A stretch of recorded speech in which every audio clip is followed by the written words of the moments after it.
नमस्ते उत्तराखंड एंड पहला दानपुर के हसीन वादियों से फिर से मैं पहाड़ी गोकुल स्वागत करता हूँ एक नए ब्लॉग में आप सभी लोगों का। आज का ब्लॉग स्टार्ट हो रहा है दिन के 2:30 बजे से और अभी मैं तैयार होके निकल गया हूँ ननिहाल के लिए। और अभी आज क्या काम पड़ गया ननिहाल वो बताएंगे आज के ब्लॉग में। बाकी कई दिनों से ब्लॉग नहीं आ पाए हैं, कारण था कि मेरा फ़ोन जो है वो ख़राब हुआ था, जिस कारण से मैं कैमरे से ब्लॉग तो शूट कर रहा था लेकिन एडिटिंग नहीं हो पा रही है, तो इसलिए ये ब्लॉग भी थोड़ा लेट ही आएगा।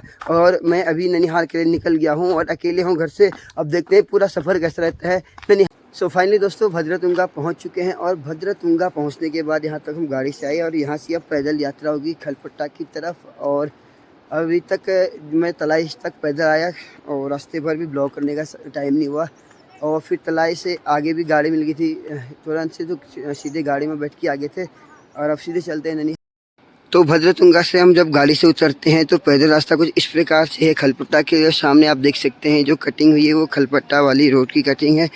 लाहौर गांव से होते हुए खलपट्टा तक आ रही है और अभी इसका थोड़ा सा कटिंग का काम बचा हुआ है। और आज बताए थे भद्रतुंगा धाम पर जो फील्ड है वहाँ पर आज बच्चों की खेल प्रतियोगिता भी है, तो यहाँ स्कूली बच्चे भी आपको देखने को मिलेंगे। तो जैसे हम भद्रतुंगा पहुँचे यहाँ स्कूली बच्चे भी पहुँचे हुए थे और आज स्कूली बच्चों की यहाँ खेल प्रतियोगिताएं चल रही थी। आप देख सकते हैं फील्ड में लाइन यानी दौड़ के यहाँ बच्चों का खेल प्रतियोगिता चल रही थी। तो अभी पुरस्कार वितरण यहाँ पर चल रहा है, तो चलिए आपको भी दिखाते हैं बच्चों का पुरस्कार वितरण।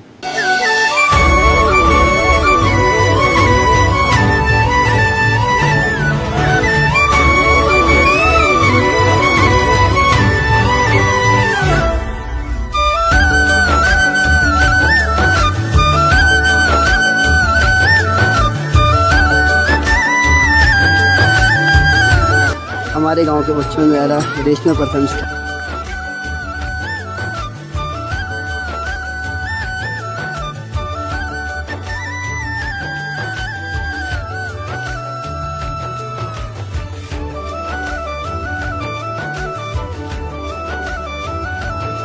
सो फाइनली दोस्तों भद्रतुंगा में पहुंच के बच्चों की सेरेमनी में हिस्सा लेने का मौका मिला। जहां पहुंच के बच्चों का जो सम्मान समारोह चल रहा था आज खेल प्रतियोगिता के बाद, तो वो पुरस्कार वितरण देखा और उसके बाद अब फिर से घर की तरफ। और कुछ इस प्रकार का व्यू भद्रतुंगा धाम का। आजकल थोड़ा सा बारिश के कारण क्षतिग्रस्त हो रखा है, ऊपर से पत्थर गिरने के कारण, तो थोड़ा सा इस प्रकार का व्यू है। बाकी आने वाले समय में उत्तराखंड का 5वां धाम जल्द ही घोषित।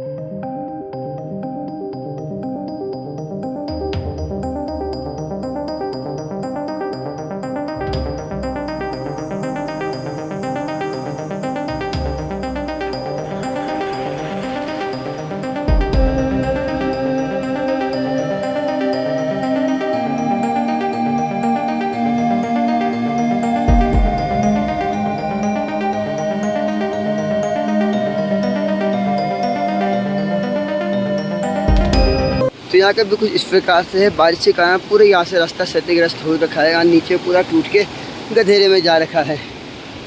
बाकी मंदिर का व्यू कुछ इस प्रकार से, भद्रतुंगा मंदिर व्यू। सो फाइनली दोस्तों खलपट्टा गांव में पहुंचने वाला हूं और खलपट्टा गांव से पहले एक मुनवाड़ जगह पड़ती है यहाँ नीचे, जहाँ बैठने रेस्ट करने की जगह है, तो वहाँ पर थोड़ा रेस्ट किया। साथ में स्कूली बच्चे भी आ रहे थे तो हल्ला गुल्ला कर रहे थे, तो चले गए आगे से। मैं थोड़ा सा पीछे से चल रहा हूँ। और आज जो मैंने बताया ना मेरे ननिहाल जाने का मेन कारण ये है कि कुछ दिन पहले मेरे नाना जी की डेथ हो गई थी, वो एक्सपायर हो गए थे। तो आज उनको 14 दिन हो गए हैं और कल उनके श्राद्ध हैं, तो इसलिए उनके श्राद्ध के लिए मैं जा रहा हूँ हाँ। और मैं भगवान से, परमपिता परमेश्वर से मनोकामना करता हूँ कि मेरे नाना जी को अपने चरणों में स्थान हो दे। बाकी चलिए कैसे विधि से यहाँ श्राद्ध किए जाते हैं और के पूरा शेड्यूल रहता है वो दिखाते हैं। और खलपट्टा गांव को आपने इससे पहले भी कई बार अर्जुन खलपटिया के ब्लॉग्स के माध्यम से देखा ही है, तो फिर भी आज हम पहली बार अपने ब्लॉग के माध्यम से खलपट्टा गांव भी आपको दिखाने का प्रयास करेंगे। खलपट्टा गांव में एंट्री होती है इस देवती पाए से, यानी ये उसी पाया का वृक्ष बहुत ही शुद्ध माना जाता है। और साथ ही ये देव भगवान श्री अलगनाथ को समर्पित यह पेड़ है। तो इस पाया के पेड़ के बाद ही खलपट्टी गांव के हम अपने ननिहाल में प्रवेश करते हैं। सबसे पहले हमें भगवान श्री अलगनाथ जी के दर्शन होते हैं। सो फाइनली दोस्तों शाम का वक्त हो चुका है और कुछ इस प्रकार का व्यू है मेरे ननिहाल का शाम का। सामने दिखता है मिकला और इस साइड को दिखता है झूनी का गांव और इस साइड को दिखता है खलझोनी। तो गुड मॉर्निंग दोस्तों, ब्लॉग कंटिन्यू हो रहा है अगले दिन। तो सामने का व्यू आप देख सकते हैं कुछ इस प्रकार का है। मेरे ननिहाल का खलपट्टा का व्यू कुछ इस प्रकार से। सामने आपको पीछे का जो गांव दिखाई दे रहा है, ये गांव खलजूनी गांव है। और साथ ही जो इस साइड को आपको देखने को मिल रहा है, ये गांव झूनी का गांव है। तो इस गांव के लिए कहा जाता है कि पुल के नीचे छावनी और झूनी से आगे को गाँवनी। तो ये लास्ट गाँव है बागेश्वर का। और अभी मैं खलपट्टा गाँव में, और साथ ही खलपट्टा के सामने बोलते हैं यहाँ मिकिला, तो जो खलपट्टा मिकिला गाँव है वो दिखता है। तो कुछ इस प्रकार का व्यू है मॉर्निंग मेरे ननिहाल का। और आज है नाना जी के श्राद्ध, और आज उनकी 15वीं है। आज 15 दिन हो गए, तो आज उनकी श्राद्ध है। तो किस प्रकार से श्राद्ध की विधि होती है, किस प्रकार से यहाँ श्राद्ध मनाया जाता है, किया जाता है, तो वो आपको आज के ब्लॉग के माध्यम से दिखाने का प्रयास करेंगे।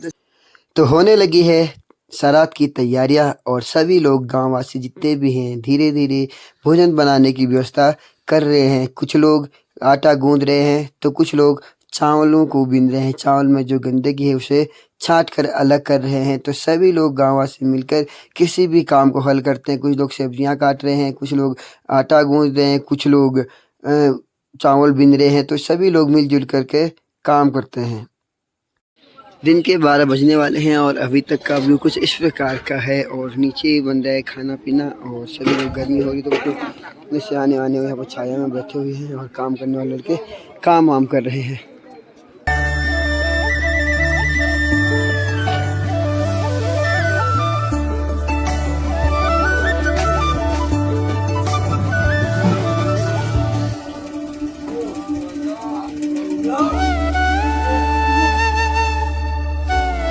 श्राद्ध की प्रक्रिया पूरी होने के बाद सभी भी जितने भी अतिथि लोग आए हैं, और सभी भी जितने भी ग्रामवासी आए हैं, सभी का भोजन चल रहा है। तो हम इस भोजन ग्रहण करते ही उस परमपिता परमेश्वर से भी प्रार्थना करेंगे कि मेरे नाना जी जहाँ कहीं भी हो, उनको अपने चरणों में स्थान दे और उनकी आत्मा को शांति दे। तो चलिए आज के इस ब्लॉग को यहीं पर समाप्त करते हैं। फिर मिलेंगे एक नए दिन और नए ब्लॉग के साथ। तब तक के लिए हंसते रहिए, मुस्कुराते रहिए, और देखते रहिए पहाड़ी गोकुल ब्लॉग्स।